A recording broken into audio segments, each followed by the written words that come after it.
این به خاطر خدا و لحاظ خدا دیگه بس کنیم همین پشتون و تاجیک و ازبک و هزاره و کی بیشتر و کی کمتر و کدام تابلو به کدام زبان باشه و ای به کدام زبان باشه و نمیفهم مکتوب به چی زبان نوشته شه و فلان به چی زبان نوشته شه. چی درد دوامی این خانه ها را که شما ساختین هنوزم باور من نمیشه. یکی گپای تلویزیونی است، خود من باورم نمیشه. باور بکنین خواب است. به خاطر از اینکه اینقدر مواد ساختمانی بالا کردنش در یک قله کو هنوزم نمیشه. دامنه کو اینقدر بلند بود. اگر قله کو بریم کجاست؟ یکی باور من نمیشه و یکی چیز دیگه باور من میشه. اما شما همینجا نگفتین.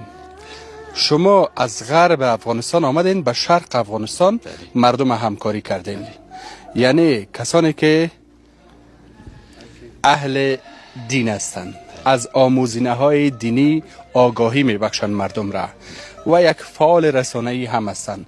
اینا در کنار این موضوعات که من یادآور شدم میتونه برای مردم عرضه خدمات فیزیکی همچنان انجام بده.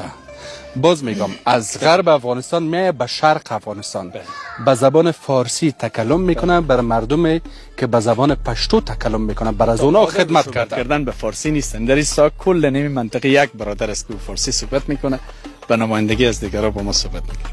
اینجاست که تعصب شرمنده روی خود برمیگردانه و میره به مسیر خود پیش امونا هدف ما بیشتر. جناب افغان صاحب عزیز، سال بسیار زیبایی مطرح کردین در ارتباط به ساخت شرک.